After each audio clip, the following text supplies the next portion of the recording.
Dadako na po tayo sa ating pag-aaral, pakinig, nabala salita ng ating Panginoon Jesus. Kaya handa po natin ating mga pakinig.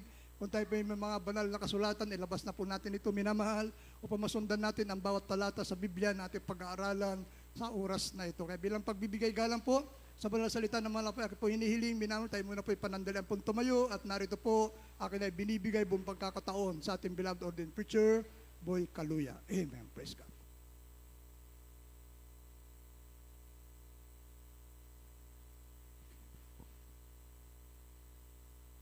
Amen. Amen. God bless you po sa ating beloved preacher, beloved Lando. Everybody shout, praise the Lord. Purihin po ang ating dakilang Diyos, purihin po ang ating pinakamamahal na Panginoon. Magandang hapon po sa inyo, maminamahal. At kindly, tayo po'y panandali ang manalangin bago tayo dumako sa mga banal na salita ng Diyos na mapakinggan po natin. Manalangin po muna tayo. Dakilat mapagpala po naming Ama, Diyos na mga pangyarihan sa lahat. Kami po yung nagpupuri, nagpapasalamat po kami, mahal na Panginoon, sa dakilang pribileyo na ipinakalubos sa amin, mahal na binigyan mo kami ng dakilat gintong pagkakataon na sama-sama ka namin purihin at pasalamatan. Salamat po sa pagkilos mo sa aming kalagitnaan, mahal na Panginoon. Salamat po sa paglangis mo sa bawat bahagi ng iyong banal na gawain at sa iyong mga salitang mapapakinggan po namin, patuloy po kayong mangusap. Mahal na Panginoon, ipaunawa mo sa amin yung mga salita at higit sa lahat, turuan mo kami, Mahal na Panginoon, na masunod ang banal na kalooban upang kami po, Mahal na Panginoon, maging karapat-dapat na makapiling namin sa langit, Mahal na Panginoon, sa makapangyarihang pangalan ni Jesus. In Jesus' name, demons of unbelief and doubts, demons of hindrances, we bind the power of darkness in Jesus' name. Amen and amen.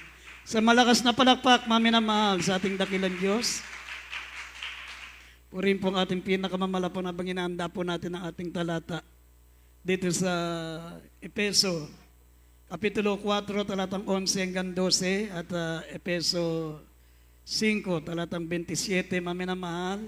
Abang inihanda po natin yan, nais ko po magpaabot ng pinakamataas na pagsamba, pinakamataas sa pagpupuri, pagluwalhati, dakilat karangalan sa ating Diyos na pinaglilingkuran natin, ating pinakamamahal na Panginoong Kristo, at nagpapaabutin po tayo ng patuloy na pag-alaala sa mga hindi malilimutang aral na ating beloved pastor, beloved evangelist Wilde Estrada Almeida, at beloved assistant pastor Lina C. Almeida. At nagpapaabot po tayo ng pagbati sa lahat ng mga beloved children del Almeida family, sa mga apo, mamanugang ng ating beloved pastor, at sa lahat po ng mga minamahal natin mga kapatiran dito po sa dako ng Olongapo City, sa mga kapatiran natin Luzon, Visayas, Mindanao, sa lahat ng mga kapatiran natin nasa ibayong dagat, sa ating mga webcast viewers, sa lahat po mga minamahal manggagawa, mga awit at manunugtog, magandang hapon sa ating lahat. At minsan pa buksan po natin ang ating dalawang pambungad na talata, Epeso 4:11 talat hanggang 12 at Epeso 5 talatang 27.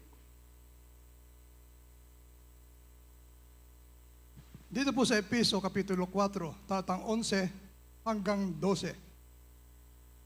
At pinagkalooban niya ang mga iba na maging mga apostol, at ang mga iba'y propeta, at ang mga iba'y ebanghelista, at ang mga iba'y pastor at mga guro, sa'y kasasakdal ng mga banal sa gawaing paglilingkod sa kakititibay ng katawan ni Kristo. 5 na Epeso, talatang 27, upang ang iglesia ay may harap sa kanyang sarili na maluwalhati, na walang dungis o kulubot o anumang gayong bagay, kundi ito'y nararapat maging banal at walang kapintasan. Amen. Amen. Everybody shout, praise the Lord.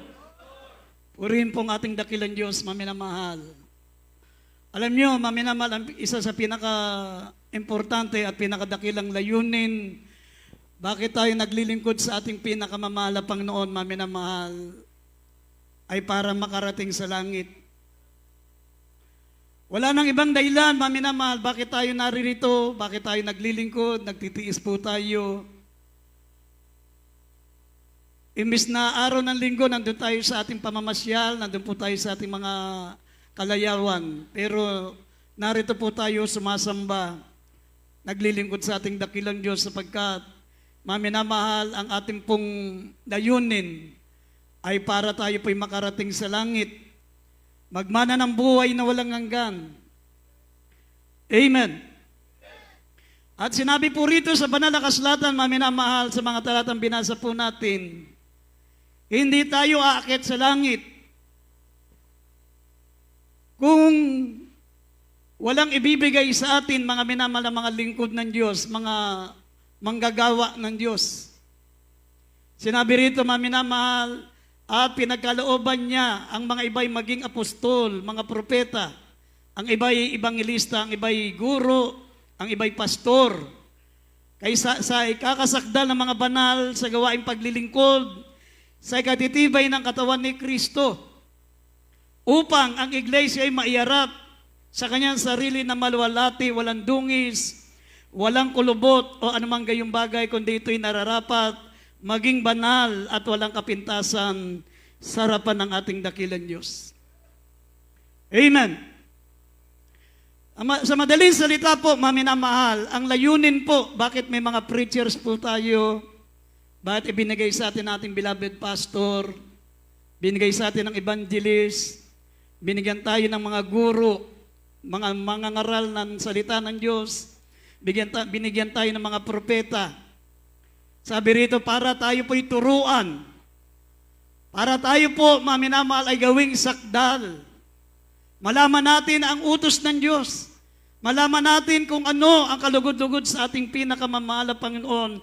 Nang sa gayon, sabi rito, upang ang iglesia ay maiharap sa kanyang sarili na maluwalhati, walang dungis o kulubot o anumang bagay, kundi ito'y nararapat maging banal at walang kapintasan sa harapan ng ating dakilang Diyos. Bakit, mga minamahal, iniba ng Diyos, mga minamahal, ang kanyang mga gagawa, mga mangangaral? Dati nakamulatan po natin, kahit sa lumang tipan, mga minamahal, ang mga nagtuturo, ang mga nangangasiwa, mga minamahal, sa dambana ng Diyos, ay mga pari, mga saserdote, mga minamahal. Sila ang ginagawa ng Diyos, mga minamahal, na tagapangasiwa para ang mga mananampalataya ay maturuan ng mga banal na salita ng Diyos. Ang mga mananampalataya ay maturuan paano magandog sa ating dakilang Diyos. Sinabi ng banal na kasulatan, mga minamahal, tinanggal ng Diyos ang mga pari. Sabi ng Oseas 4:6, ang sabi po rito, "Oh, my people are destroyed for lack of knowledge. Because thou hast rejected knowledge, I will also reject thee, that thou shalt be no priest to me. Seeing thou hast forgotten the law of thy God, I will also forget thy children." Sa panahon natin ngayon, maminamahal, tinanggal ng Diyos ang mga pari. Tinanggal ng Diyos, maminamahal, ang mga unang mga lingkod ng Diyos, 2,000 years ago, mga pari.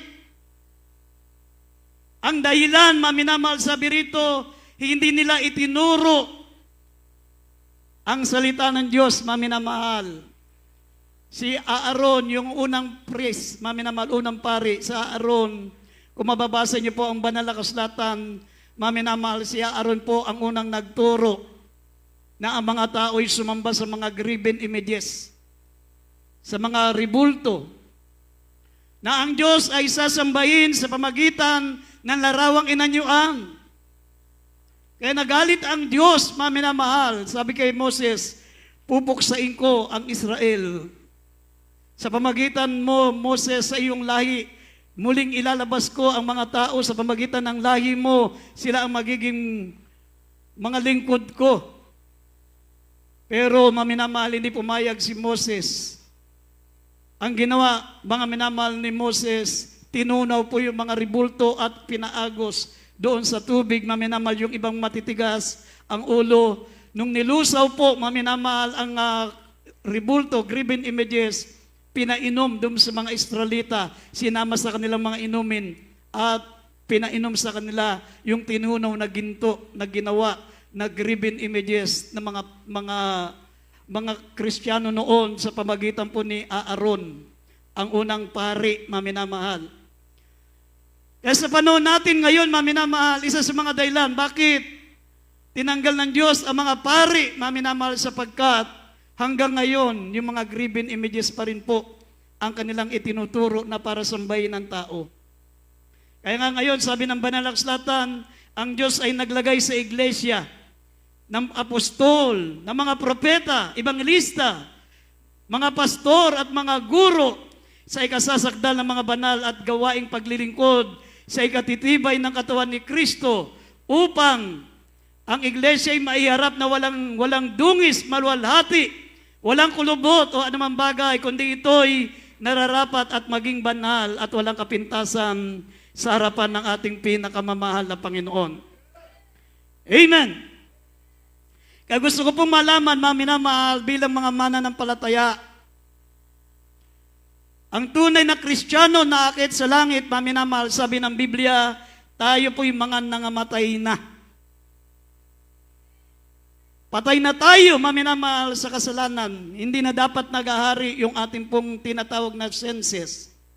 Yung 5 senses. Sabi ng Colossus 3, chapter 3, kayo'y nangamatay na at ang inyong buhay ay natatagong kasama ni Kristo. Ye are not your own. Sabi ng 1 Corinthians 6:19 up to 20, ye are not your own. Ye bought with a price. Binili kayo ng banal na dugo ng mahal na Panginoon. Hindi na kayo may-ari ng inyong buhay. Hindi na kayo may-ari ng inyong sarili. Ye bought with a price. Binili na kayo ng mahal na Panginoon ng kanyang banal na dugo. Kaya siya nagkatawang tao. Kaya ang ating dakilang Diyos, maminamal, ay bumaba para maging tao, magkaroon ng dugo. Upang sa pamagitan ng kanyang dugo, maminamahal, ay malinis ang ating kasalanan. At kapag tayo po'y sumampalataya sa ating mahal na Panginoon, hindi na kayo may-ari ng sarili niyong buhay. Ang may-ari na ay ang ating dakilang Diyos. Amen. Kaya bilang mga mananampalataya, mga minamahal, dapat ang mga tunay na mga Kristiyano na handang lumakad sa kalooban ng Diyos, mga minamahal, dapat tayo po, mga minamahal, ay handang magpasakop. Handa tayong makinig. Handa tayong sumunod, mga minamahal, dahil ang mga totoong mga mangangaral. Sinabi rito sa 2 Timothy chapter 2, o chapter 4, verse 2 and verse 3, sabi, preach the word, be instant, in season and out of season.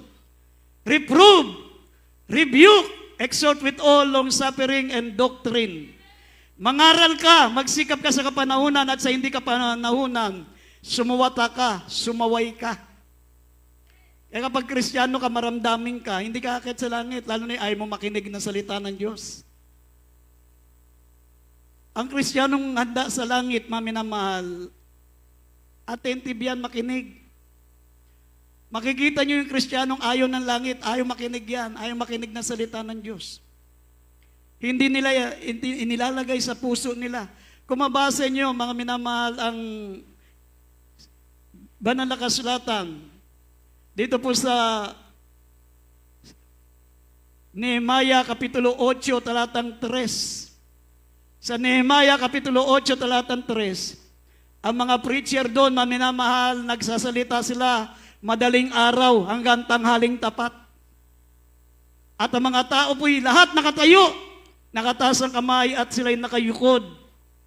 Imagine, madaling araw hanggang alas 12 ng tanghali.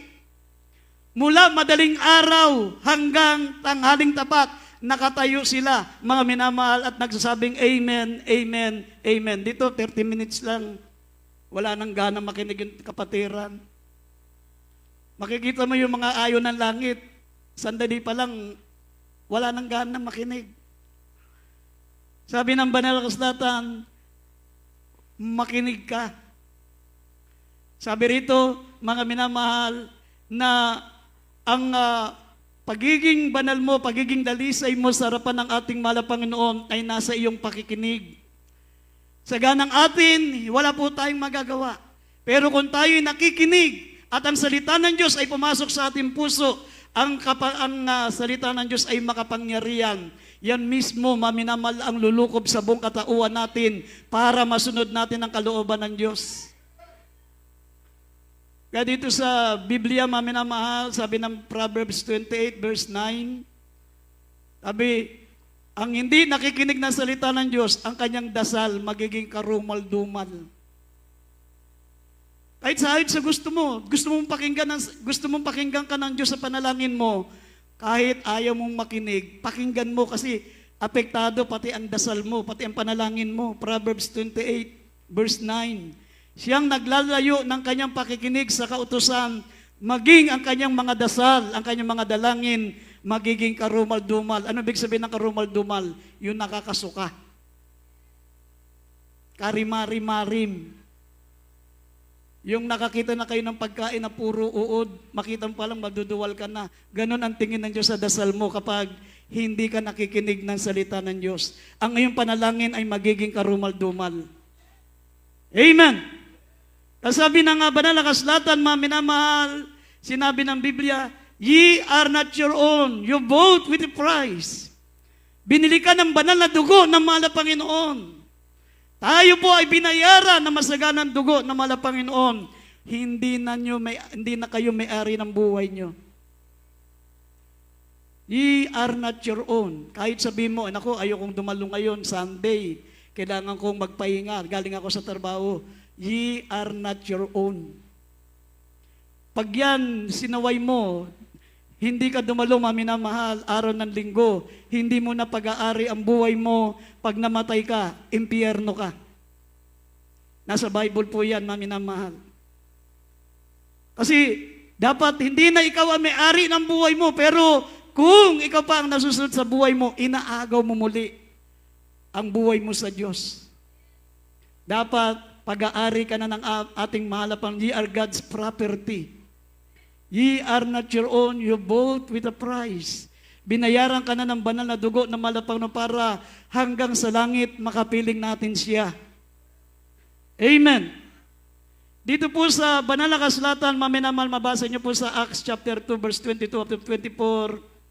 Talo natin ang 36 hanggang 38. Alam niyo, maminamahal, ang mga totoong mangangaral ng Diyos, sabi ng 2 Timothy chapter 4, verse 2 up to 3, sumuway ka, mangaral ka ng buong pagpapainuhod at buong pagtuturo.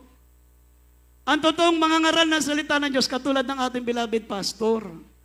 Ating beloved pastor, marami na inis sa kanya, pero ang totoo nun, yung kanyang pangaral ang makapagdadala sa atin sa langit.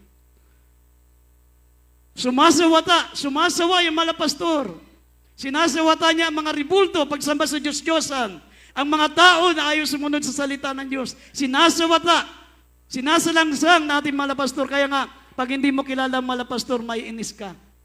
Pero kapag nakilala mo na ang kanyang mabuting layunin ay daling ka sa langit, mamahalin mo siya, iibigin mo siya, ibibigay mo ang buhay mo para sa Diyos dahil sa pangangaral niya.